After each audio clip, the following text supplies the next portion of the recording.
Assalamualaikum and good morning. My name is Nur Amira Aina and this is my partner. Hi, my name is Nafisah Hadi Muhammad Daud. Today we want to present about Malay cuisine. Hope you all will enjoy it. Afiza, do you know about Malay cuisine? Can you tell me more? Yes, I know. Aina, Malay cuisine is the cuisine of ethnic Malay in Malaysia, although it is also popular in Brunei, Singapore, Thailand and Philippines.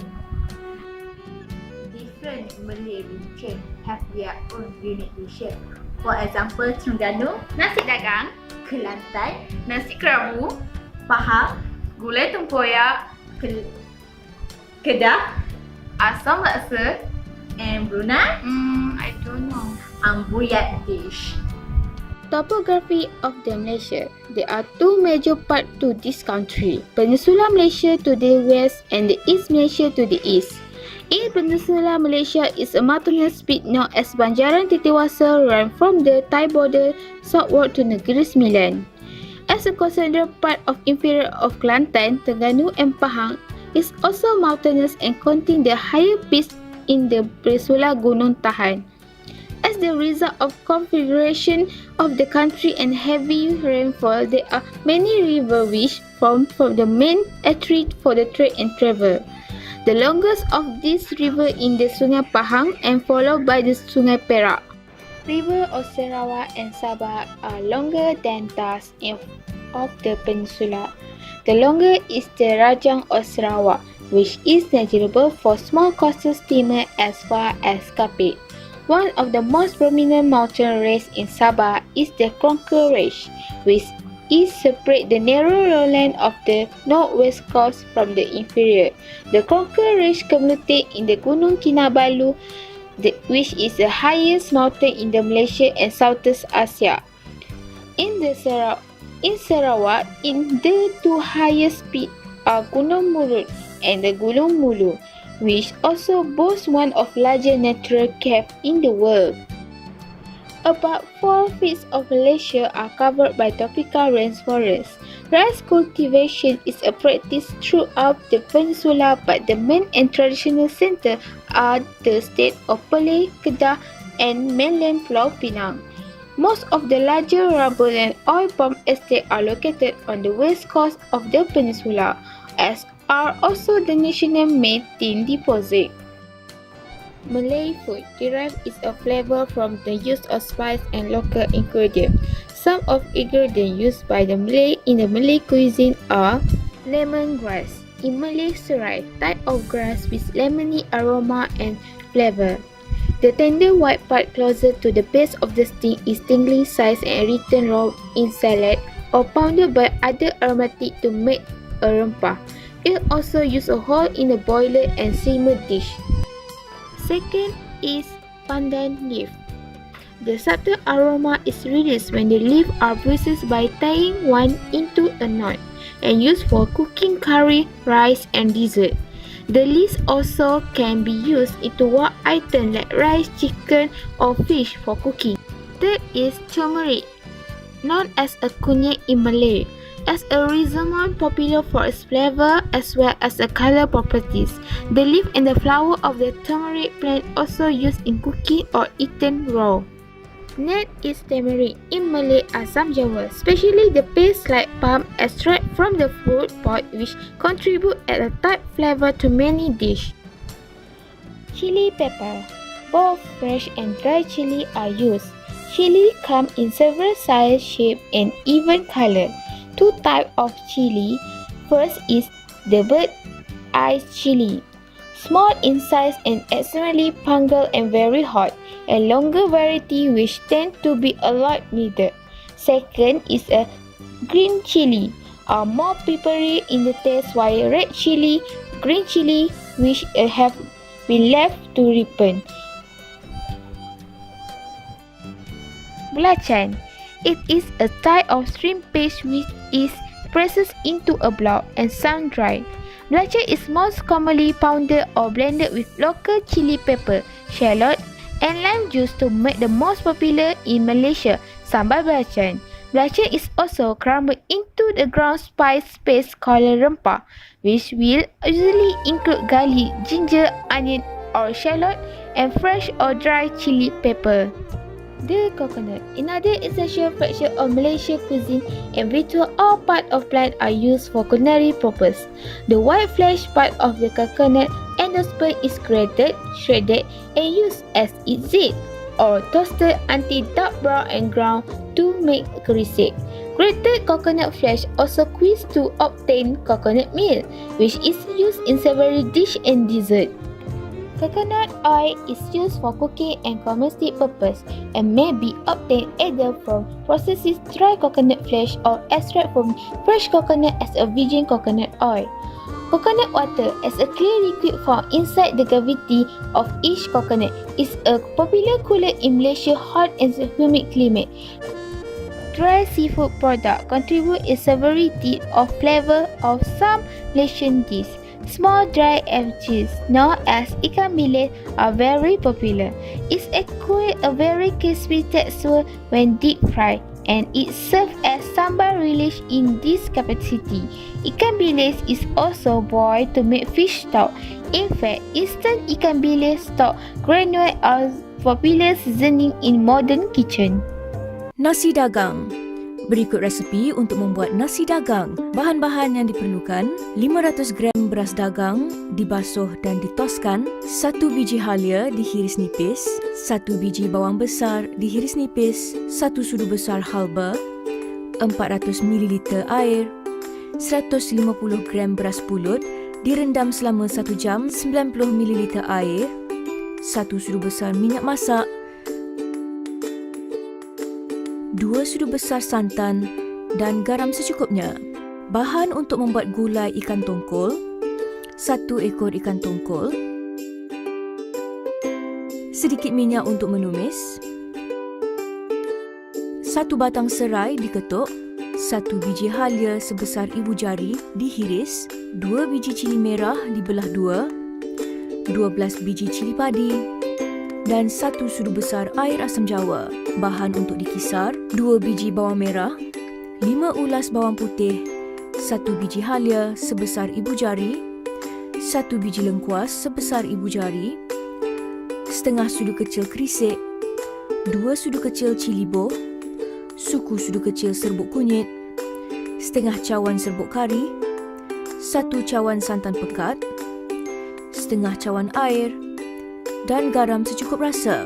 Bahan untuk acar timun dan lobak: 1 batang lobak merah dipotong panjang 7 cm, setengah batang timun dipotong panjang, 1 biji bawang dihiris nipis, 1 sudu besar cuka makan, garam dan gula secukupnya.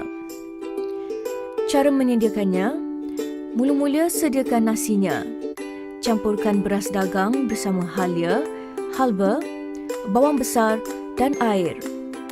Kacau rata dan kukus hingga masak di dalam periuk pengukus.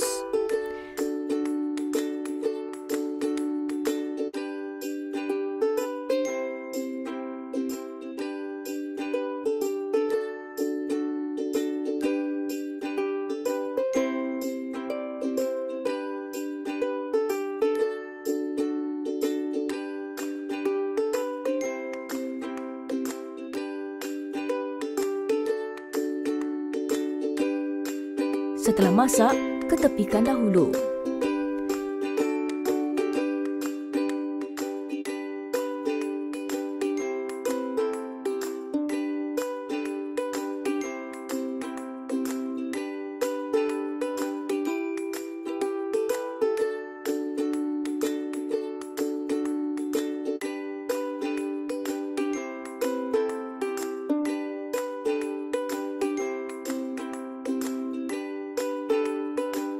Kemudian kukus pula beras pulut bersama sedikit minyak sehingga masak.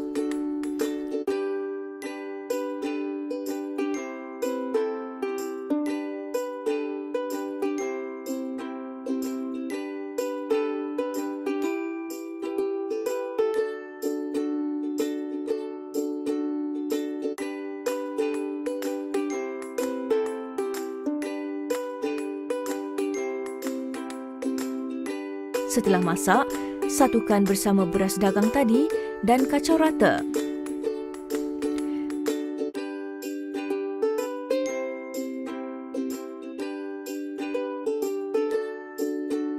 Masukkan sedikit garam ke dalam santan dan tuangkan ke dalam nasi dagang.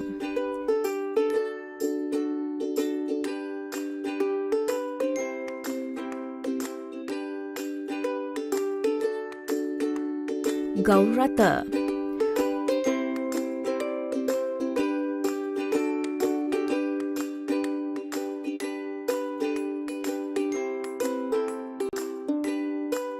Untuk menyediakan gulai ikan tongkol, mula-mula masukkan bawang merah, bawang putih, halia, lengkuas, kerisik, cili boh, serbuk kunyit, serbuk kari, santan, air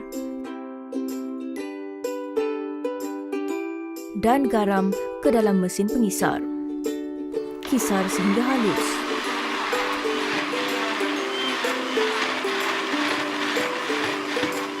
Panaskan minyak di dalam periuk dan tumis serai, halia, cili merah, cili padi bersama bahan kisar tadi sehingga naik bau.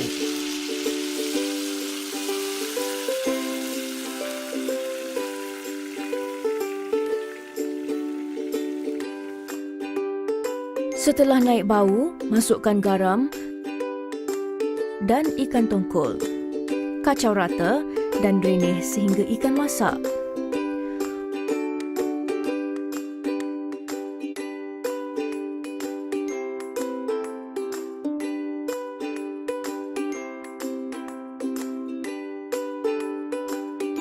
Untuk menyediakan acar timun dan lobak, campurkan lobak, timun, bawang, cuka,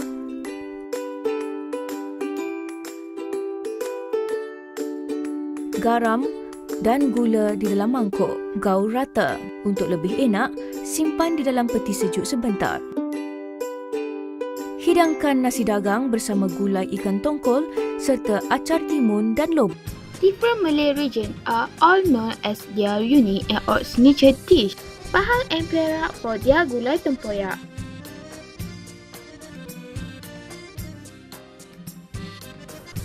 Negeri Sembilan for its lemak-based dish. Kedah, the most popular is asam.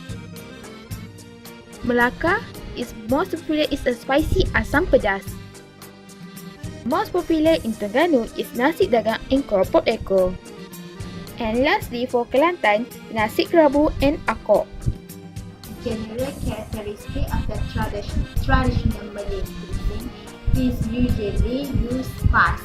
Coconut milk is also important for giving a rich and creamy character for the dishes. The other foundation is belacan, shrimp paste, which is used for base or sambal.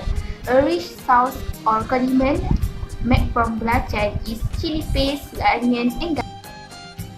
Malay cooking also make plentiful use from lemongrass and garam grass.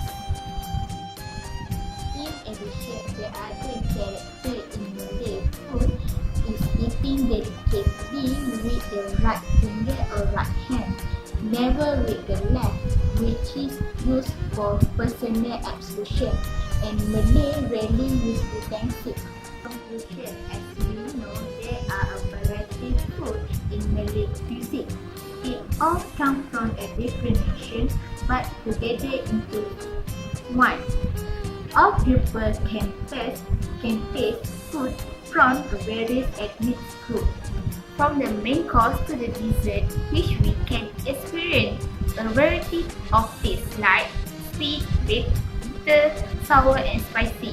You certainly will not feel lost to try the unique cuisine of Malaysian society. That's all for us.